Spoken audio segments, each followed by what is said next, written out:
Bonjour, c'est M. Doumbouya, votre professeur de mathématiques. Donc aujourd'hui aussi dans cette vidéo, nous allons toujours continuer les nombres complexes. Donc à la vidéo précédente, nous avions commencé les rappels sur le cercle trigonométrique. Là aussi, on va continuer sur les rappels avant de passer à la forme trigonométrique d'un nombre complexe. Donc nous, ce qu'on avait vu pour le cercle, on avait vu que le cercle pouvait être divisé en 4 parties. Donc ici, on a θ, moins θ, pi moins θ et pi plus θ. Maintenant, regardez ce que l'on va faire. Si on me demande de déterminer cosinus de moins θ, cosinus de moins θ sera égal à cosinus de θ. Pourquoi? Regardez ce que l'on a ici. Donc là, on a θ. Et pour trouver, donc θ, parce qu'on se déplace donc dans le sens contraire des aiguilles d'une montre, c'est ce qu'on appelle le sens trigonométrique. Et moins θ, ce sera cet angle, puisqu'on se déplace dans le sens contraire des aiguilles, dans le sens des aiguilles d'une montre. Donc là, puisque je dessine à main levée, raison pour laquelle on n'a pas la même chose, mais les deux angles ont la même mesure. Donc là, regardez ce qu'on avait dit aussi. Pour trouver le cosinus, il suffit juste de projeter, et c'est cette longueur qui correspond au cosinus. Et là aussi, pareil, si on projette, bon là je vais tricher un peu, donc si on projette, on retrouve la même chose. Donc cosinus de moins θ est égal à cosinus de θ. Mais par contre, si je prends le sinus de moins θ est égal à moins sinus θ. Et regardez ce qui se passe. Donc ici, si je projette sur l'axe des ordonnées, le sinus est là, donc on lit le sinus sur l'axe des ordonnées. Mais par contre, pour moins θ, donc ici c'était moins θ. Pour moins θ, donc on lit le sinus ici. Mais là aussi, si on utilise un cercle tracé avec un compas, donc on verra que ces deux longueurs sont identiques, mais les deux sont opposées. Donc là, on a une valeur positive et là, une valeur négative. Ensuite, pour le deuxième point, on a cosinus de pi moins θ. On aura moins cosinus de θ. Pi moins θ. C'est ce qu'on a ici. Donc, tout ça, c'est pi moins θ. Pour trouver le cosinus, là aussi, pareil, il faut projeter sur l'axe des abscisses. Mais qu'est-ce qu'on constate? Donc ici, on a une valeur négative puisqu'on est à gauche de 0. Et là, on a une valeur positive. Mais là aussi, les deux ont la même longueur. Raison pour laquelle on a moins cosinus de θ. Et pour le sinus, donc nous, qu'est-ce qu'on aura? Sinus de pi moins θ. On aura sinus θ. Pourquoi? Parce qu'ici, normalement, si on projette, donc on doit trouver cette longueur. Donc là aussi, je rappelle, puisque je l'ai tracé à main levée, donc je n'aurai pas la même chose. Mais par contre, si on a un cercle tracé au compas, on doit trouver la même longueur. Pi, donc là, on aura cosinus de pi plus θ.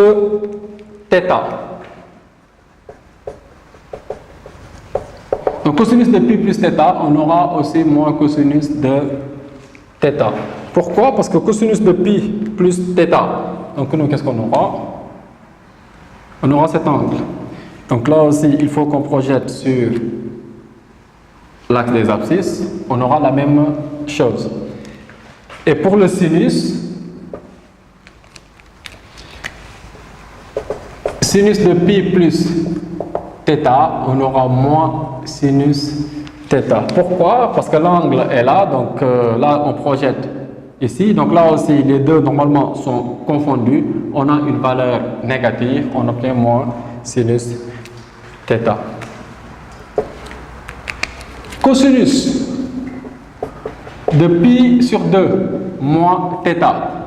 Donc là, on aura sinus θ. Pourquoi sinus θ? Parce que pi sur 2 moins θ et θ, les deux sont complémentaires. Donc deux angles sont complémentaires si la somme de leurs mesures est égale à 90 degrés. Donc, si deux angles sont complémentaires, le cosinus de l'un est égal au sinus de l'autre.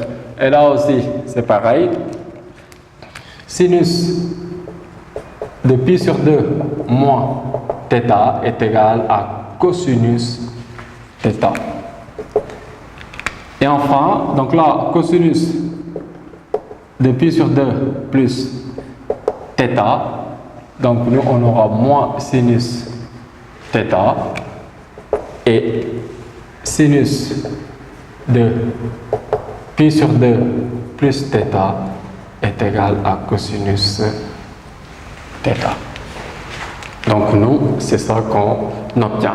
Et là aussi, je rappelle, toutes ces choses sont importantes parce qu'on aura besoin de toutes ces formules pour déterminer la forme trigonométrique. Donc, c'est-à-dire pour déterminer l'argument de z. Maintenant, on va passer aux exemples pour déterminer la forme trigonométrique d'un nombre complexe. Donc là, on va voir quelques exemples pour la forme trigonométrique. Donc, regardez ici, je vais prendre le premier. On donne z est égal à 1 plus i. Première chose à faire, c'est déterminer le module. Le module, on a dit que c'est a carré plus b au carré. Donc a égale 1, b égale 1. Et on prend la racine carrée du tout. Au final, on obtient racine de 2. Pour trouver le cosinus de θ, on aura partie réelle sur le module.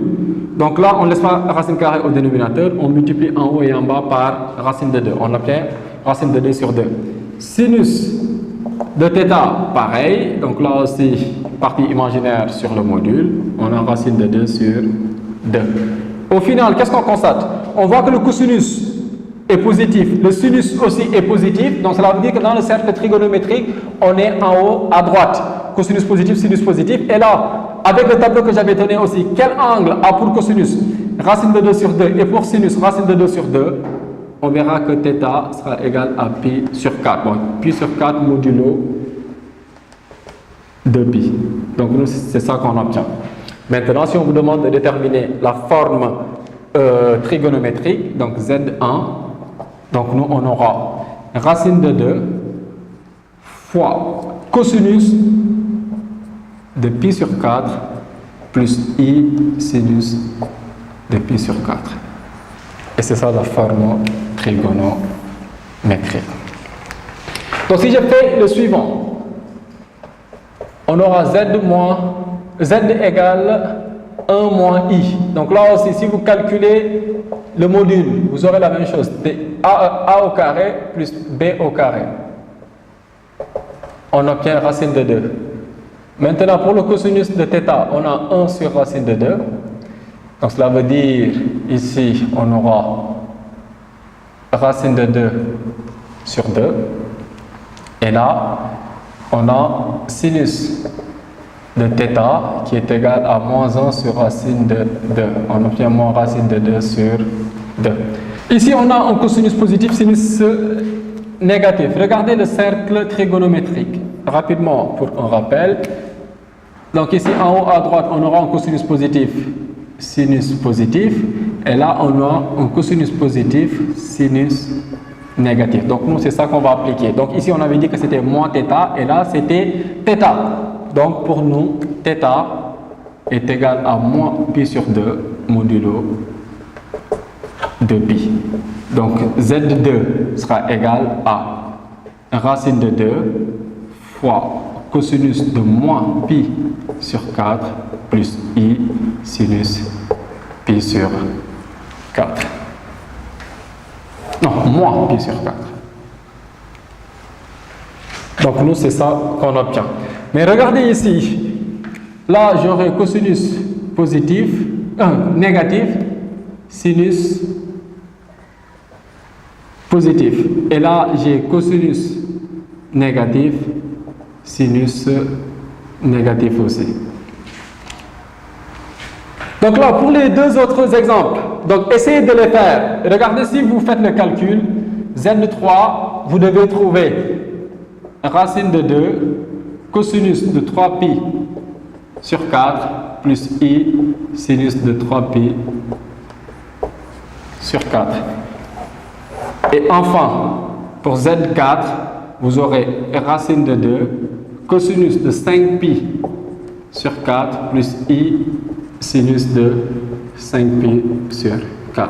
À la place de 5pi sur 4, vous pouvez écrire donc 5pi sur 4, c'est moins 3pi sur 4, puisque la mesure principale, c'est moins 3pi sur 4. Donc là aussi, rapidement, comment j'ai fait pour trouver? Donc le module, on aura la même chose, mais par contre, pour l'angle, on aura un cosinus négatif et sinus positif. On est là. Donc là, c'est pi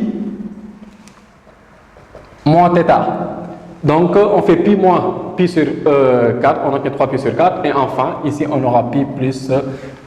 Donc, qui nous donne 5pi sur 4. Et la mesure principale, on obtient moins 3pi sur 4. Donc, c'était tout pour cette vidéo. Donc, n'oubliez pas de laisser un commentaire et de vous abonner éventuellement. Je vous remercie.